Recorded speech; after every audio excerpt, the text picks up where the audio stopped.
Bonjour, bonsoir, ça dépend de l'heure où vous êtes, ça dépend du pays que vous êtes, de là où vous nous recevez. Chers téléspectateurs, c'est moi, votre journaliste, Princesse Ekouya, sur ce plateau.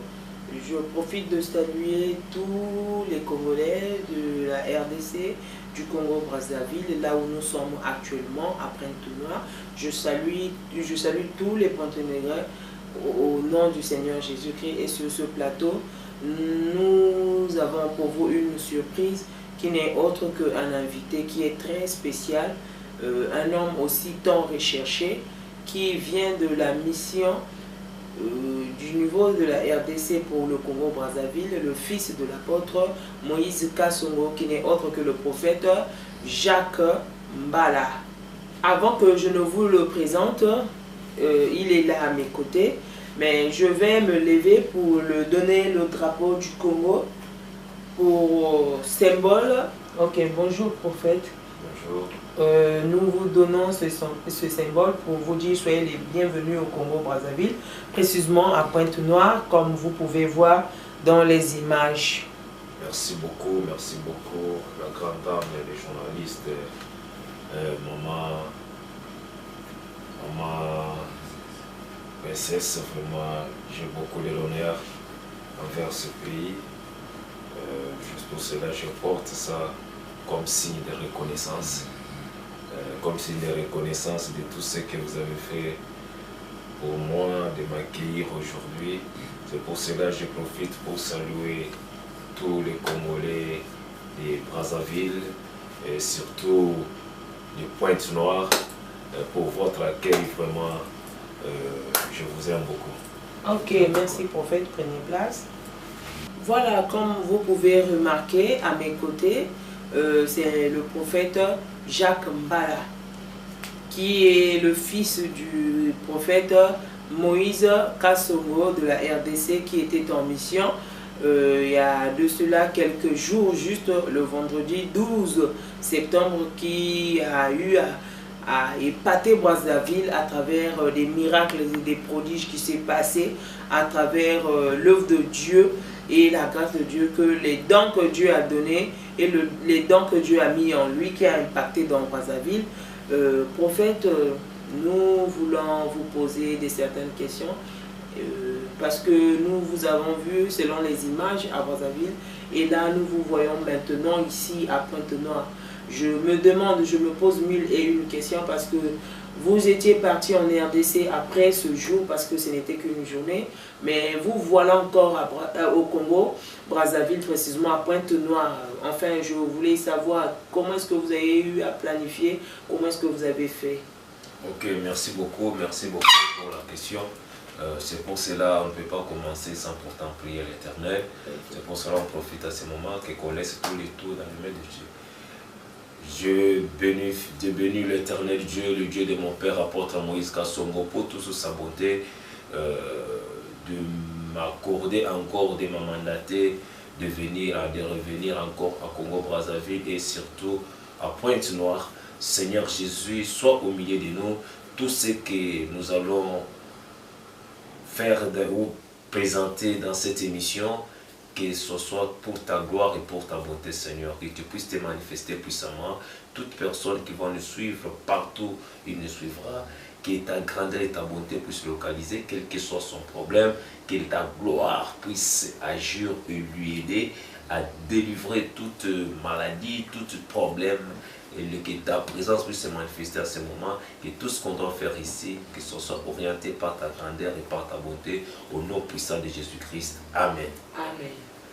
Ok, prophète, tomoni na image lisusu ya calamité ya mokolo koya na yo na Pointe-Noire, tomoni na kati ya bus bato bazosepela, na kati esengo bato ba mama bazoganga, ba papa bazoganga, bato bazobeta maboko, tozomituna maintenant. Est-ce que eza kaka délégation wana eutaki Kinshasa, moto ezwaki bus wana tomoni, ou bien ezalaki ndenge nini? Enfin, to comprendre te, mais tomoni yo na suka ya bus ozalaki wana, mais esengezaki na kati ya bus tomoni toyeba. Enfin, nini se pasaki? Vraiment, nakumisi Nzambe mingi, je bénis l'Éternel de mon Père, apôtre Moïse Kassongo. tu sais que dans cette question, pourquoi? Parce qu'au moins un jour à les 12, c'est moi qui étais le modérateur. Donc, on a beaucoup travaillé, j'ai beaucoup travaillé ces jours-là. Sous l'onction de Dieu, de mon père, apôtre Moïse Kassongo, il y avait beaucoup de miracles, il y avait beaucoup de choses qui s'est passées. Donc il y avait des prières, des choses donc, qui étonnaient beaucoup de gens. Mais Dieu m'a fait grâce, vraiment, je fais tout. Le service de Dieu, ce n'est pas de la blague. Hein. Ce n'est pas de la blague, c'est pour cela que tu as vu. Celui qui allait venir ici, c'était mon père, apôtre Moïse Kassongo. Mais à cause, comme il était surchargé, il a un programme là en Afrique du Sud. Donc, je crois que les jeudis, c'est jeudi ici, il sera là-bas en Afrique du Sud où il y a 7 jours de prière. Donc, il est invité là-bas. C'est pour cela qu'il m'a délégué que comme ça, comme j'allais partir à Pointe-Noire, comme ça, toi, mon fils, tu vas aller me représenter. C'est pour cela qui a fait que je puisse encore devenir ici et puis venir jusqu'à Pointe-Noire. Mais Dieu nous a fait grâce, vraiment ce n'était pas facile. Tu as vu comment on a préparé la journée des 12 septembre, c'était vraiment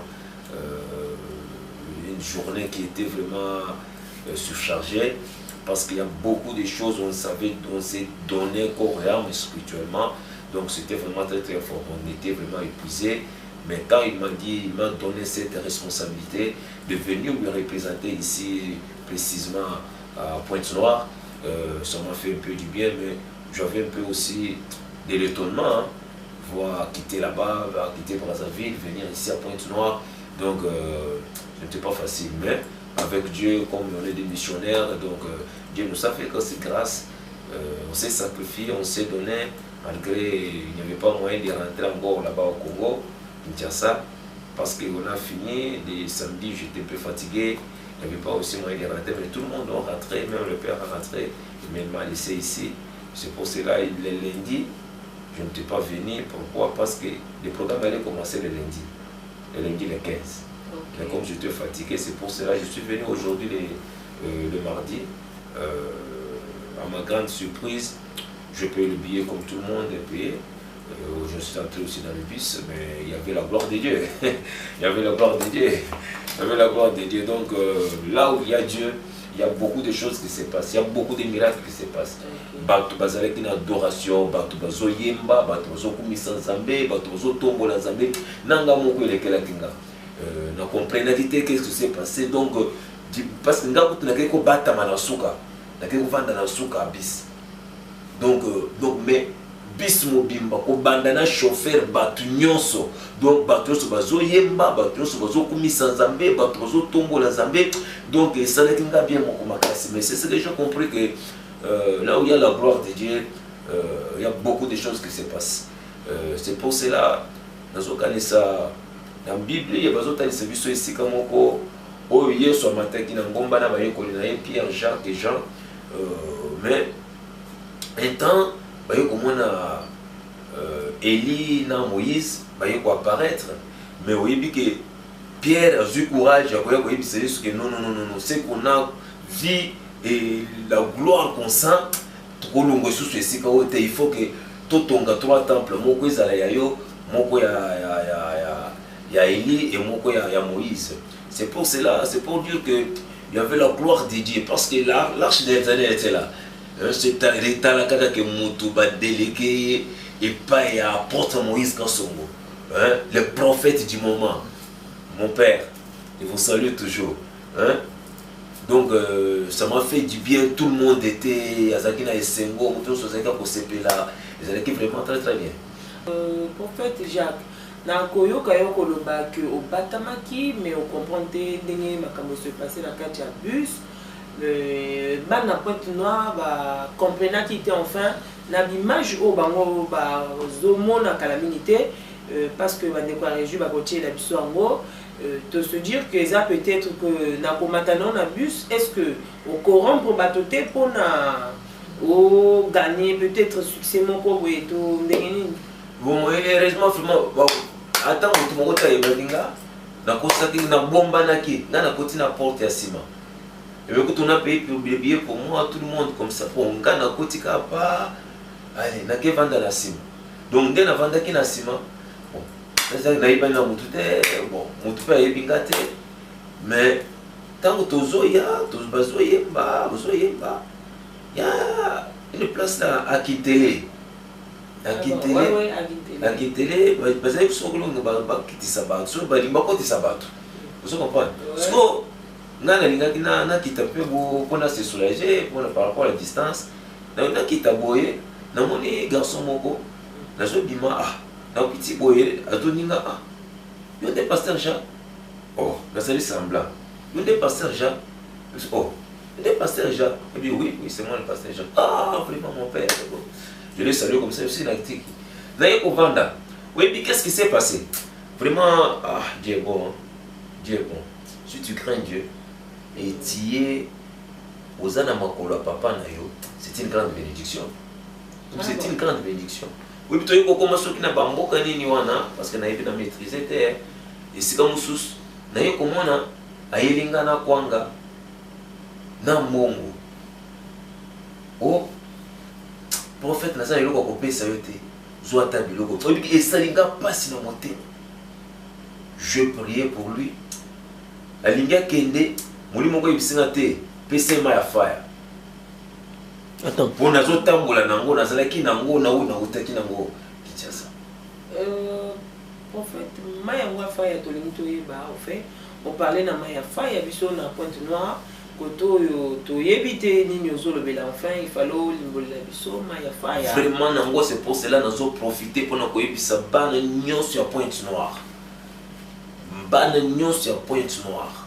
Maya fire ezo bikisa ezo kangola ezo fongola via bato ezo pesa bato vi. Maya fire eza mai oyo Père Nabiso apporte Moïse à Sambeleli ezo tekama partout dans le monde. Na Château Rouge na France ezo tekama partout dans ma pays belé ezo tekama. C'est pour cela tant que tu es na Brazzaville la pesa kingape mai mususu ke no kende nango pona batu ya Pointe-Noire.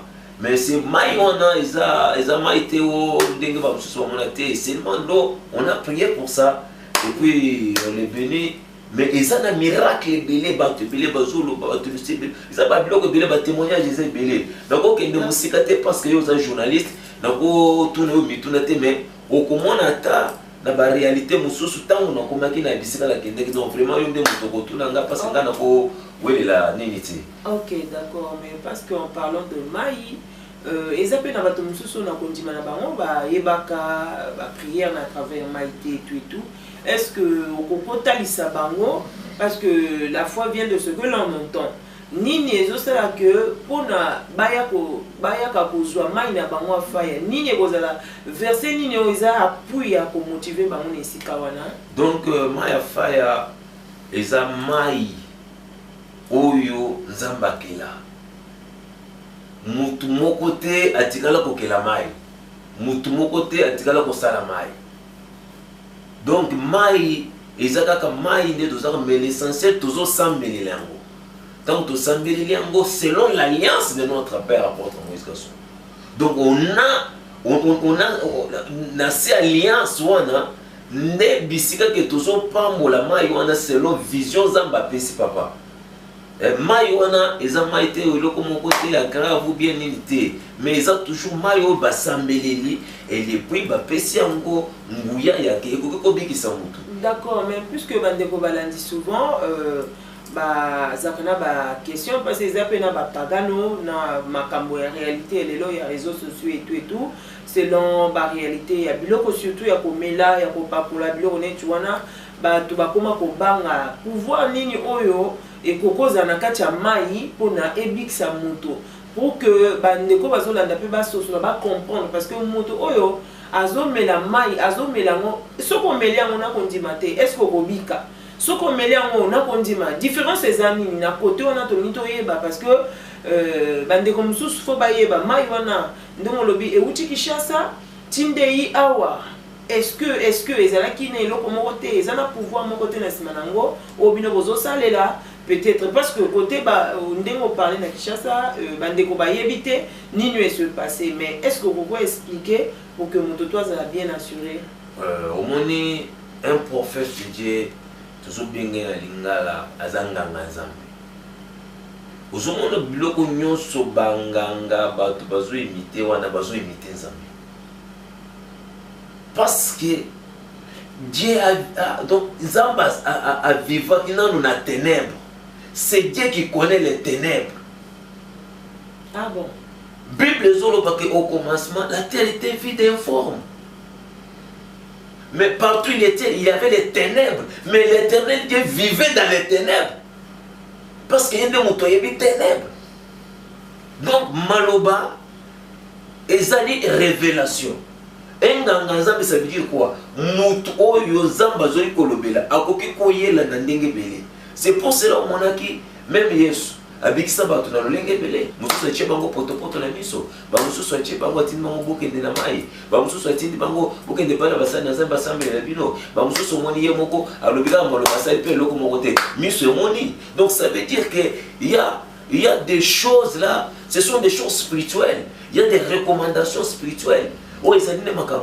Cette période, c'est une période où batu bakangami mingi. Mai ezoya na vie en moto pour elongola bututu, elongola échec, elongola maladie, et ka usaba pote mitema. Mai eza mai ka nande okofongola ngo. Yonde muto okofongola bushwa, les ateke mai basi ba fongoli ba chango eloko moko na katite.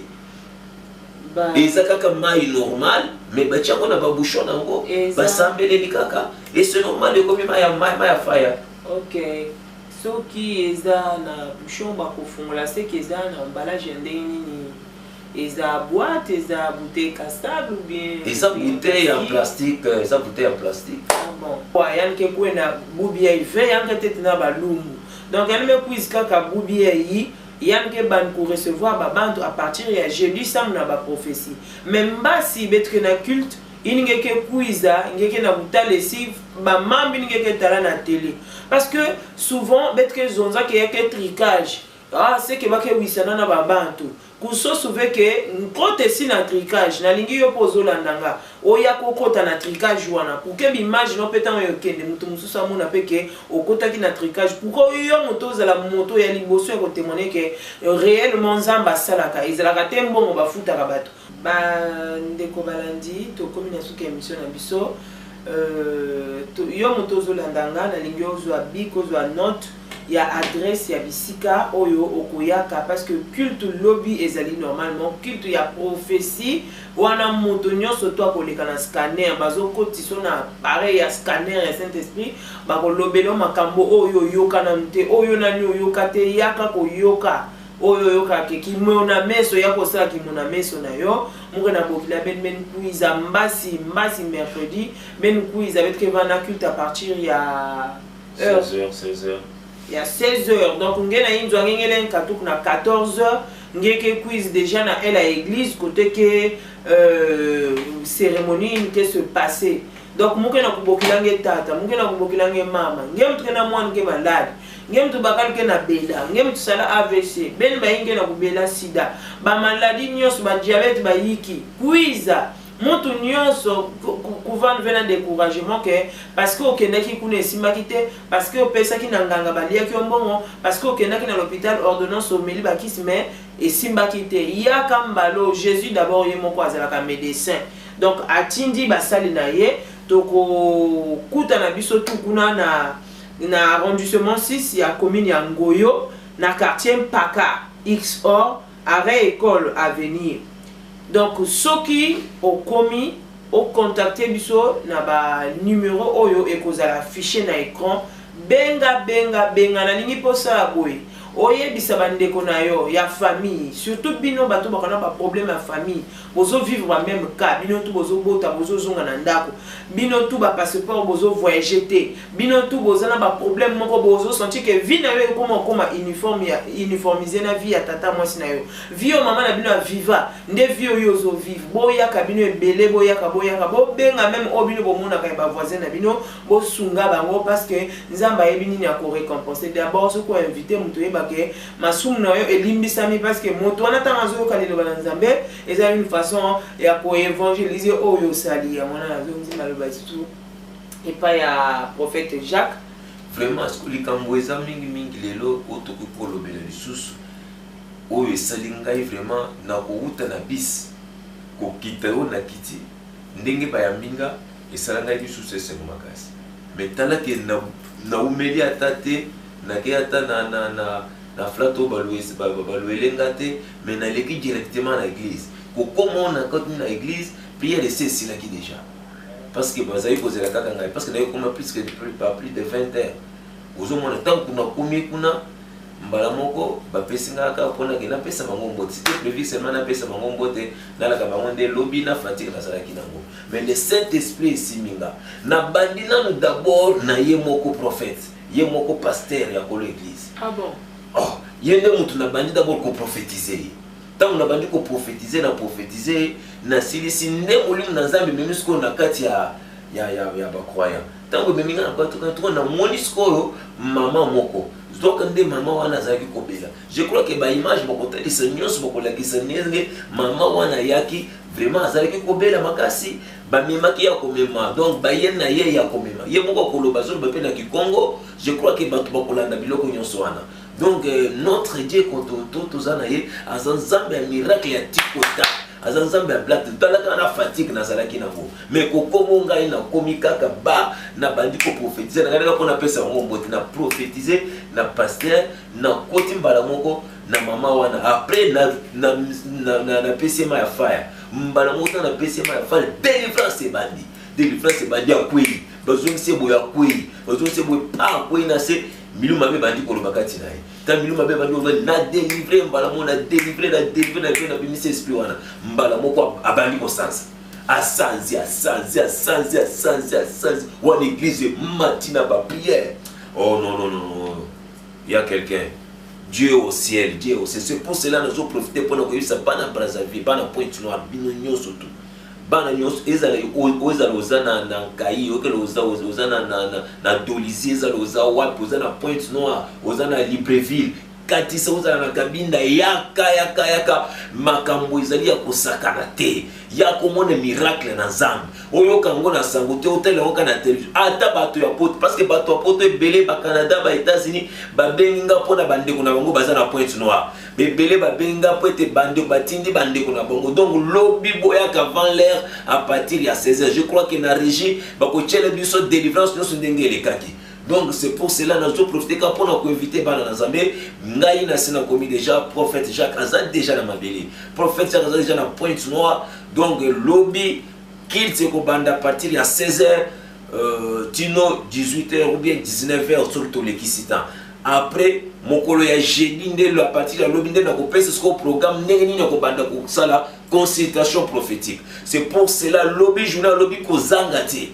Yo mutu nyonso benga kinga yo mutu nyonso parce que lobby na ko travailler na ndenga lelo na travailler te mais na yeka kana pesa ngote mais ba délivrance na sali vraiment mutu a sauté régia sana makamnyo so ko tshela biso mama. D'accord, c'est un profit pour nous aussi. D'accord, bandeko balandi to comme na suka émission na biso mais biso na bino to chikota to cholanda awa oyo mopaya to yambaki na Pointe Noire prophète Jacques Oyazali mwana ya apôtre Kasongo depuis Kinshasa waza missionnaire yaki na Pointe Noire na etinda ya tata na ye asakromaki ya mwana na iko rappeler lisusu na yo ke yaka ba parler biso na 16h mais ngana lingna ye biso que tango koyaka na 16h tango so ko za place te na ko préférence la déjà bien avant parce que au quand ka place no ya liboso libela tango ko vanda oyebi ke a naza assurance na vandi na liboso ba ko betela na sote makamtu na zo mona en live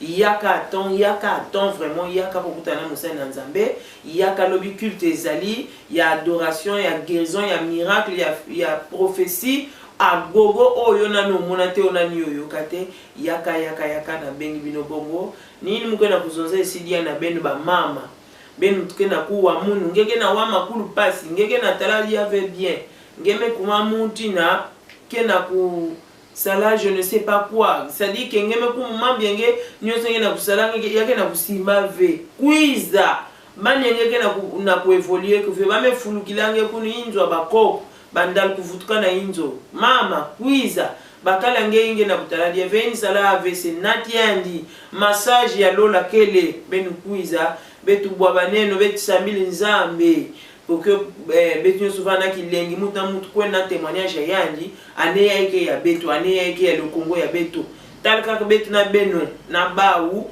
betu ke ba pays tala na mokili o na monité ba pays mi baleza na kombo moko donc zamba sel ba pays ya mapasa iloko esalama na monté na mokili kuna bazobenga en Congo koto babenga en Congo mais ba komwa ngombalo esangani imaginez ninyo yango ekopesa donc nazo pesa esumbote na Dieu béni Chitembo nazo pesa mbote na ekuya Prince Exaucé bango koto bazali na été soki pasteur azana bato ko saluer Jacques est déjà sur place donc lobby yaka avant l'heure pour la kokanga place parce que bato bakozala mingi kola makati j'ai dit de na kobanda conseil mais kobosana te maya fire est très important maya fire yaka uzolobi kona yo kozala prière et kozala démonstration et kozala prophétie pe maya fire vraiment pour nanga na sukiawa donc rendez-vous na biso to kozala lobby à partir ya 16h.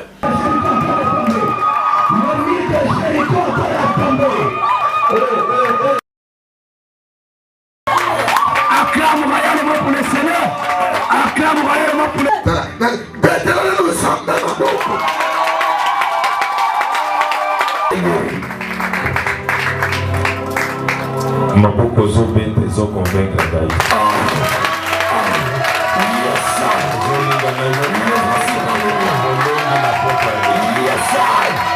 On a un Dieu pour le Dieu de la restauration. Si kaka nengo zo bente maboko zamba ko takati na maboko na yo. Kaka nengo zo bente maboko zambe ya papa amona yo. Est-ce que vous pouvez voir que bisanga akombaka fire 3 fois. Est-ce que vous combat qui se dit sous fire 3 fois? Au combat qui se dit sous fire 3 fois. Bazoya koyebisa l'Éternel. Est-ce que awa eloko ya malonga ekomi na lisusu?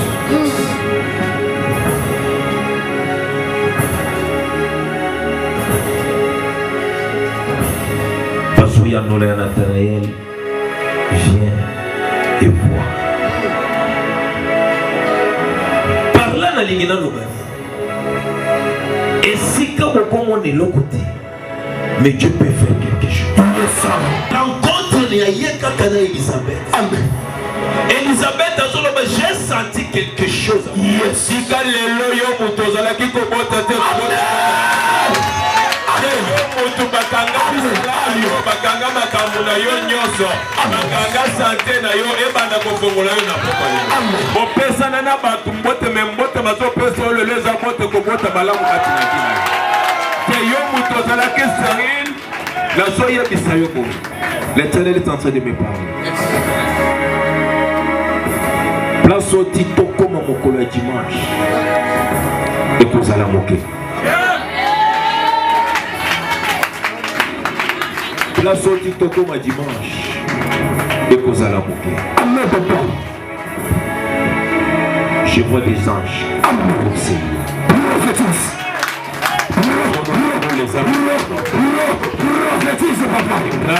les eaux salées. Papa, dis-nous Bitamo ezo salé.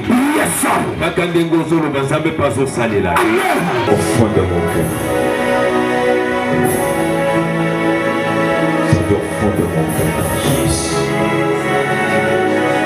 Otali mine na église. Yes. Otali batoza na maboti.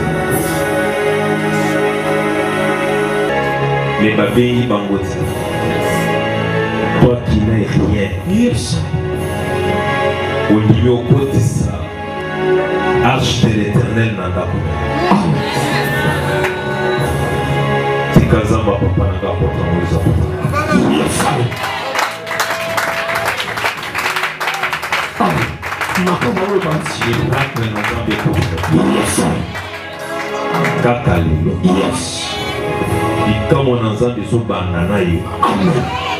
Pourquoi y a les lots?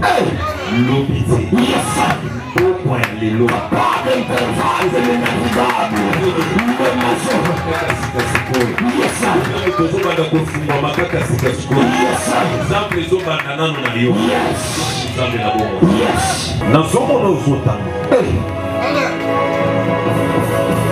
Mais tant que vous êtes dans ce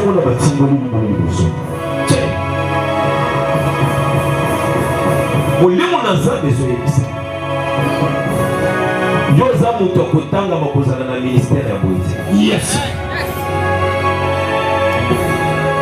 Tout ce que tu fais, ils sont pour ta maladie. C'est pour cela que vous avez la force sur le légume. Mais dans le cas de cercueil,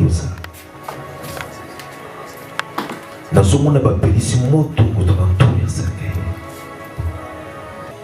Yo etikala ki tamoke pour yo kofa. Voir même santé aux alengours et sa santé là. Yes. Amen. Tiens micro. Et ça bongo? Oui. Ça bongo. Parce que nous sommes au bout de maladie moko ya makasi. Oui. Et aux ouvriers pas source ya maladie à côté. C'est vrai. Donc, tant que la bas au popo, parce que pesa maladie aux obélatés. Parce que maladie. Parce que maladie. Pulmonaire. Pulmonaire, c'est quoi? Malade à la poumon. Pulmopathie. Et qu'on change de l'élément. Tant qu'on banda kozo bakiti nango, bakisi nango, on peut que le maladie sous. Et qu'on banda ko changer. Parce que dès qu'on a nos autres attentes, on a les autres la moto. Des vos autres dans l'estomac, le coup de chaleur, mon cousin opère la carte à l'estomac. Zamalan. Mettez dans un numéro comme ça. Papa, vous avez un moment où vous avez un peu de sang. Dans ce monde, il y a un moment où vous avez un peu de mais dans ce moment où vous avez des enfants, vous avez des enfants, nous avons une flèche sur les oreilles.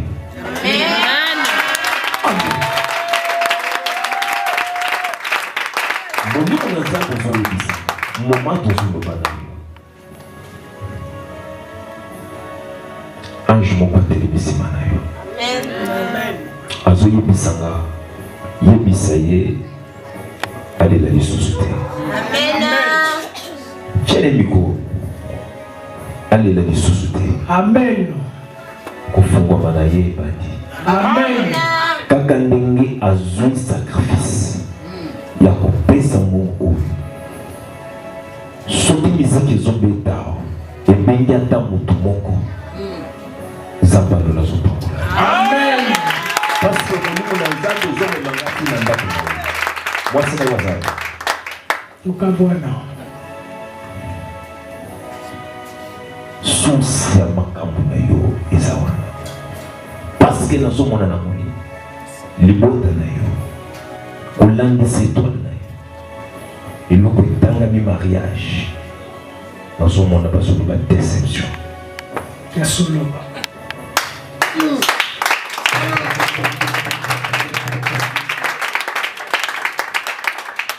Et ça loi va imposer la carte de famille. Il y a solo papa. Beaucoup de temps yango.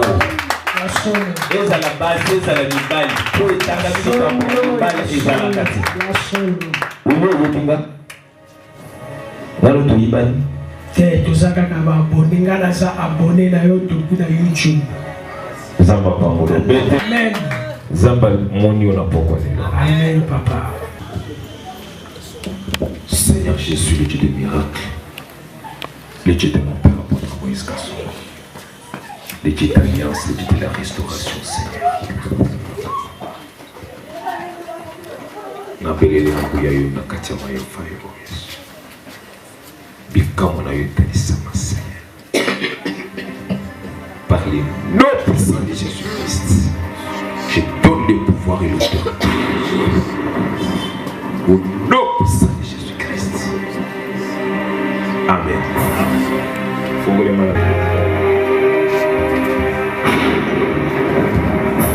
Zambe mala, Zambe mala, Zambe mala, Kumama, Zambe mule, Zambe mule, Zambe mule,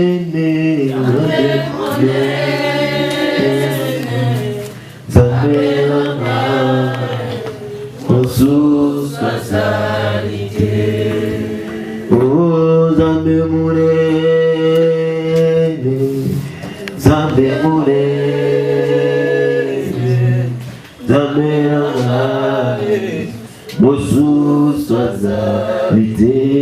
Zambe mule, Zambe mule, Zambe mule,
Yonani na zoto. Yonani na zoto. Yonani na zoto. Na zo peso malubako. Yonani obandi na zoto. Sokozolo bati moto na zambe zoto. Sokozolo bati moto na zambe zo bando kota na zoto. Sokozolo bati kaka bisika nde mobandi wana moto na zambe zo. Moto na zambe zo bati. Moto na zambe zo bati.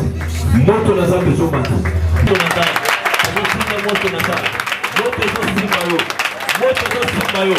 Moto zo simba yo. Moto zo simba yo. Moto zo simba yo. Fire! Fire! Fire! Fire! Fire! Fire! Fire! Le fer! Le fer! Le fer! Le fer! Le fer! Le fer! Le fer! Le fer! Nyonso nesayo! Les opima! Fire! Fire! Fire! Fire! Fire!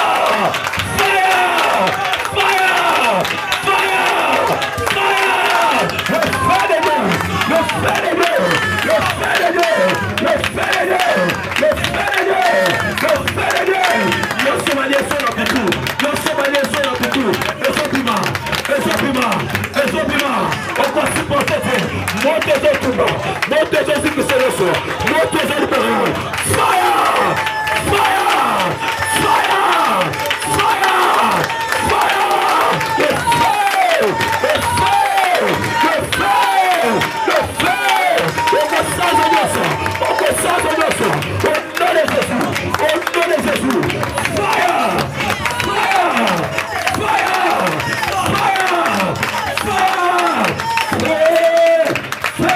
Bakelele moto 3 fois, ok? Fire! Bakelele sosu moto 3 fois. Bakelele sosu moto 3 fois. Kimi Seigneur sur sa tête. Ça va concentrer. Moto na Zambé. Moto na Zambé. Moto na Zambé.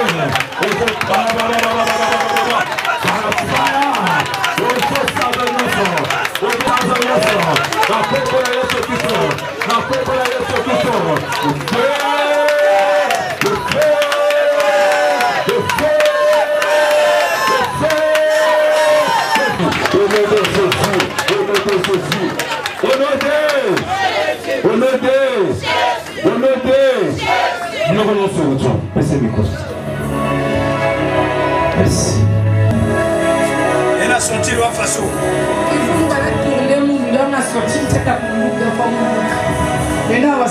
Interprète, bonjour,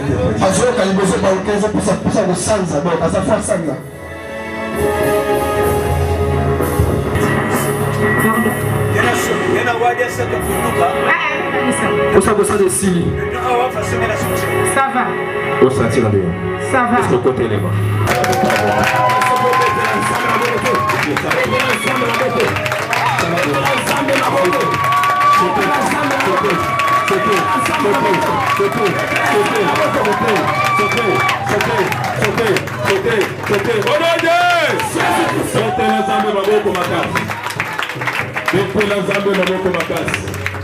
On a un Dieu.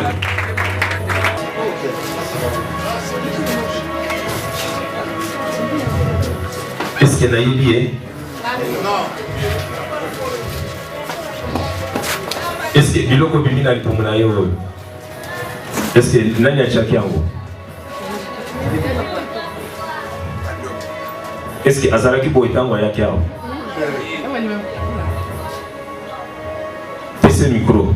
Pourquoi il s'est battu? On m'a la vrai bien.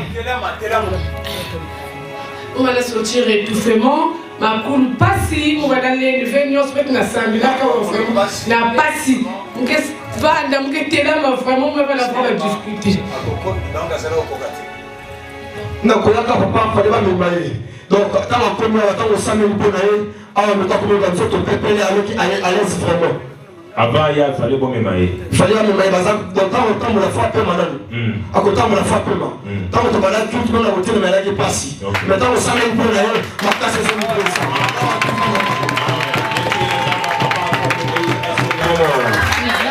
À sauter, non? Et c'est combien de temps? 2 minutes, c'est trop. Maintenant, ça me capable.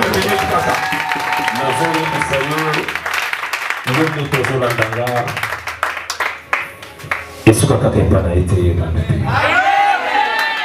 le pays invité à 5-10 personnes. Nazolinga ba botandelinga ba kiti ao. Papa Zamba Pambolo.